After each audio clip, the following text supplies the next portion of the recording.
Chemistry of coordination compound inorganic chemistry है। Organic chemistry में ईएन number होता है जिसको हम लोग इफेक्टिव एटॉमिक नंबर कहते हैं, परमाणु क्रम है ना संख्या बोलते हैं। और ईएन नंबर के लिए अपन को एक मैजिक नंबर याद करना पड़ता है। मैजिक नंबर जो है helium, neon, argon, krypton, xenon पढ़े होंगे, रेडॉन पढ़े होंगे, हीलियम को छोड़कर।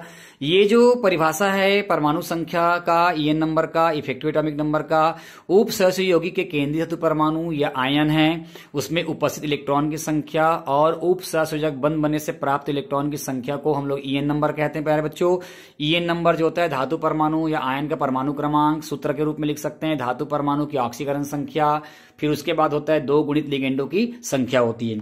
अगर इसको एक फार्मूला में रिप्रेजेंट किया जाए तो ईएन नंबर बराबर होता है Z-ON+2 इंटू है ना टोटल नंबर ऑफ लिगेंड्स। यहाँ पे 3 कंपाउंड दिया गया है प्यारे बच्चों, निकेल है ना, एक 3 कंपाउंड दिया गया है। तीनों कंपाउंड का हम लोग ईएन नंबर अगर कैलकुलेट करेंगे तो सबसे पहले फर्स्ट ऑफ ऑल में हमें क्या ज्ञात होना चाहिए, जिस किसी भी संकुल यौगिक का ईएन नंबर ज्ञात करना है तो उसमें केंद्रीय धातु परमाणु या आयन का है ना एटॉमिक नंबर हमें याद होना चाहिए। एटॉमिक नंबर के बाद फिर जो लिगेंड्स है, लिगेंड पर उसका चार्ज आपको पता होना चाहिए, क्योंकि लिगेंड के जरिए आप किसी भी केंद्रीय धातु परमाणु की हम लोग क्या करेंगे, ऑक्सीकरण संख्या ज्ञात करेंगे।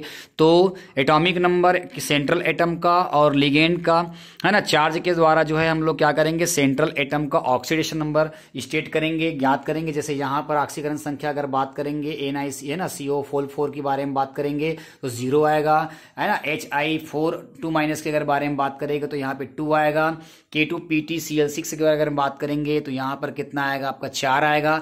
इस तरह से हम लोग तीनों कंपाउंड का है ना, तीनों कंपाउंड का ईएन नंबर हम लोग निकाले हैं। तो आप देख सकते हो पहले वाले में है ना 36 आया जो कि क्रिप्टॉन के बराबर है, दूसरा वाला में रेडॉन आया है और तीसरे वाले में भी रेडॉन आया है, जो कि अगर मैजिक नंबर से है ना अगर मैच करते हैं तो क्रिप्टॉन 36 होता है और रेडॉन क्या होता है 86 होता है। क्योंकि मैजिक नंबर के इर्द गिर्द अगर नंबर आता है, ईएन नंबर आता है, तो ऐसा माना जाता है कि केमिस्ट्री कोऑर्डिनेशन कंपाउंड में जो है ना एटॉमिक इफेक्टिव नंबर है या उप सहसंयोजी यौगिक है वो उसकी है ना उसको हम लोग ज्यादा स्टेबल माना जाता है, स्टेबल की श्रेणी में माना जाता है। प्यारे बच्चों, इस चैप्टर का पूरा अगर डिटेल अगर जानकारी एकदम है ना point two point basic concept को और पूरे कॉन्सेप्ट को याद करना है, समझना है तो हमारे mobile application RCC Ravi sir chemistry classes में आप जाके परचेस करके इसको पढ़ सकते हैं। पूरा डिटेल वहां पे आपको मिल जाएगा। मानिए कि आपको ऐसा कॉन्सेप्ट है ना पूरे पुस्तक में और कहीं पर यूट्यूब में देखने को नहीं मिलेगा, तो जाइए लेट मत करिए। 2026 में सीजी बोर्ड में आने वाले क्वेश्चंस को अच्छे से पढ़िए, समझिए और अपने केमिस्ट्री को है ना बूस्ट कीजिए। अब की बार 90 पार 100 पार अर्थात केमिस्ट्री में अपने आप को बेहतर बनाइए और बेहतर नंबर प्राप्त करने का कोशिश करें।